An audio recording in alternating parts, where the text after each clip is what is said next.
Growing up, I always wanted a manual EVO. Jackie Chan escaped in one, and Paul Walker shredded the streets in Too Fast, Too Furious. Mitsubishi was a straight-up legend. Rally kings, street racers, and even businessmen. They all needed an EVO. But now, this is Mitsubishi's lineup. No EVOs, no turbo monsters. Just a lineup of mid-SUVs. They really fell off. What happened to their rally dominance, aggressive engineering, and that rebellious street racer energy? Well, somewhere along the way, things started to fall apart. Bad business moves, scandals, and shifting market trends all played a role. This all sounds like a pretty bad EVO-olution story, if you know what I mean. But let's break it down. Mitsubishi's golden era. If you were a car enthusiast in the 90s or early 2000s, you either owned a Mitsubishi or dreamed of owning one, like me. This was the era of turbochargers, blow-off valves, and cars that could punch way above their weight class. And in this era, Mitsubishi wasn't just competing, they were the clear winner. With the EVO, Mitsubishi took their championship-winning rally tech and said, screw it, let's make this street legal. It all kicked off in the early 90s with the EVO 1, a regular Lancer that got absolutely juiced with a turbocharged 2.0-liter 4G63 inline-4 making 244 horsepower. It was hooked up to a trick all-wheel drive system, and that was the beginning of the legend we know as the EVO. By the time the EVO 4, 5, and 6 dropped, Mitsubishi had the formula dialed in. The EVO 6? Oh, just a casual 276 horsepower, 274 pound-feet of torque, and a 0 to 60 time just over 5 seconds. I mean, it makes sense. Mitsubishi doesn't want you to be late to work. Then came the EVO 8 and 9. Cars so dialed in, they made everything else feel like a joke. These weren't just fast. The handling was so sharp, they redefined cutting up traffic. And the turbo. It slaps harder than that one friend who never stops talking. If the EVO was Mitsubishi's rally-bred killer, the Eclipse was its street-savvy younger sibling, the one that looked good, went fast, one that people can realistically afford. The first-gen Eclipse hit the streets in 1990 with a turbocharged 2.0-liter 4G63 engine and all-wheel drive, making it a budget-friendly performance hero. And then came the second-gen Eclipse, the one that actually mattered. The Eclipse GSX, with its all-wheel drive system and turbo power, was every tuner's dream. It had potential, the kind of potential that made every tuner with a turbo timer and neon lights feel like they were about to break the sound barrier. With 210 horsepower and 214 pound-feet of torque, the GSX wasn't just quick for its price. It was a poor man's supercar after you add on some mods. Add in some peak marketing with the Fast and the Furious, and the Eclipse became legendary. Everyone knew that green Eclipse. But then Mitsubishi, for reasons only they understand, decided to soften it. By the time the third gen came around, it had lost its edge. The turbo? Gone. The all-wheel drive? Also gone. Instead, it became a front-wheel drive cruiser with a naturally aspirated V6. The fourth gen? Even worse. By then, the Eclipse was a big, bloated shell of what it used to be. And eventually, Mitsubishi killed it off completely. Remember this piece of information because it will play an important role in the story down the line. If Mitsubishi had a halo car, it was the 3000 GT VR4. This thing was basically a shopping cart full of go-fast parts slapped together in the best way possible. All-wheel drive, active aerodynamics, four-wheel steering, and a twin-turbo 3.0-liter V6, cranking out 320 horsepower and 315 pound-feet of torque. It was Mitsubishi's mic drop to the Toyota Supra, Nissan 300ZX, and the Mazda RX-7.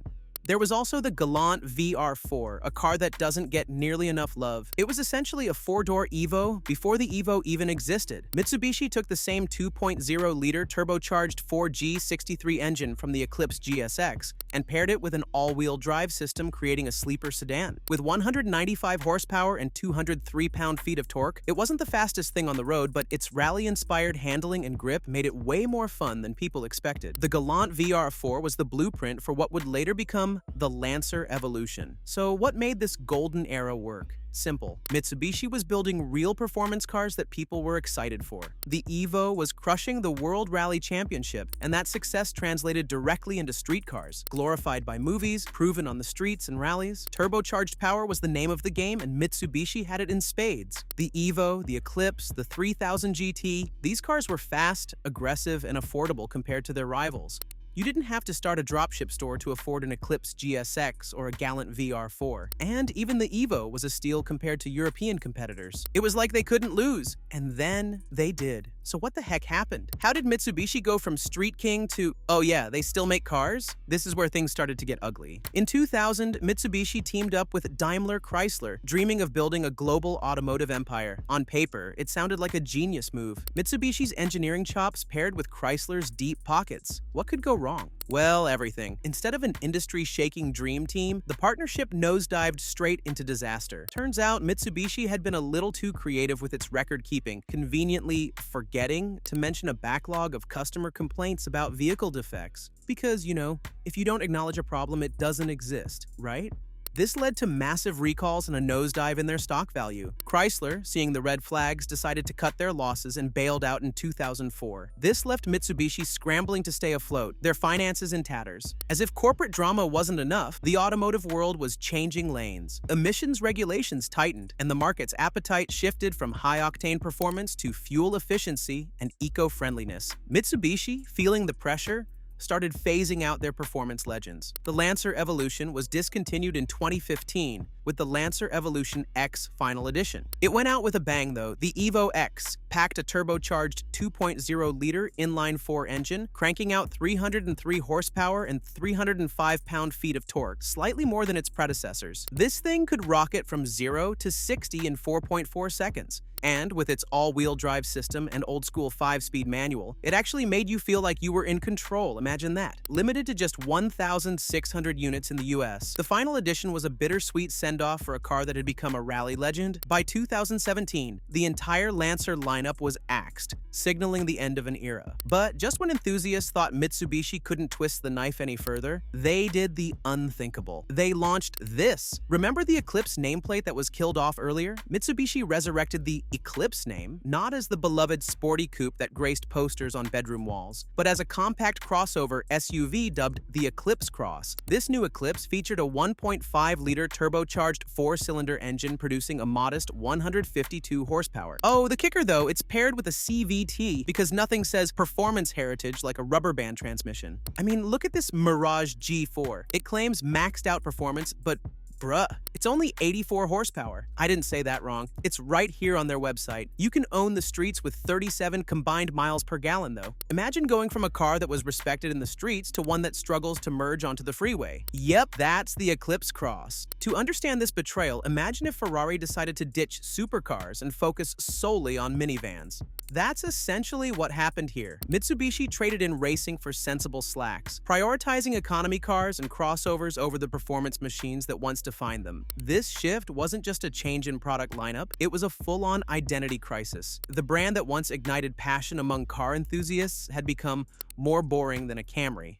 The big shift happened in 2016, when Mitsubishi found itself in another scandal, a classic corporate mess-up where they got caught faking fuel efficiency numbers for years. This was when Nissan entered, swooping in with a $2.2 billion bailout, effectively turning Mitsubishi into a junior partner in the Renault-Nissan alliance. On paper, this meant shared technology, resources, and a chance to climb back up. In reality, it meant Mitsubishi got absorbed into a corporate machine that had no interest in reviving its high-performance legacy. So, while Mitsubishi is technically still alive today, it is kinda irrelevant. In 2024, the company reported its best sales since 2019, moving over 109,000 cars in North America. That's a solid number, sure, but let's be honest. People aren't buying Mitsubishis because they want one. They're buying them because they're cheap. The Outlander, the Mirage, the Eclipse Cross, these are budget-friendly commuter cars, not the stuff of dreams. Mitsubishi used to make cars that people pinned up on their walls. Now, their biggest selling point is, hey, at least it's affordable. But could Mitsubishi ever make a real comeback? That's the million-dollar question. Or, more accurately, the multi-billion-dollar gamble. On one hand, the blueprint is already there. We've seen it before. Toyota resurrected the Supra, Nissan brought back the Z, and Honda kept the Type R alive through multiple generations. The market for performance cars isn't dead. It just requires the right mix of nostalgia, engineering, and marketing to make it work. And if there's any brand that could capitalize on the love of 90s and 2000s JDM icons, it's Mitsubishi. If Mitsubishi wanted to return to its glory days, it would need to go head-to-head with the GR Corolla, the new Civic Type R, and whatever Subaru eventually does with the WRX.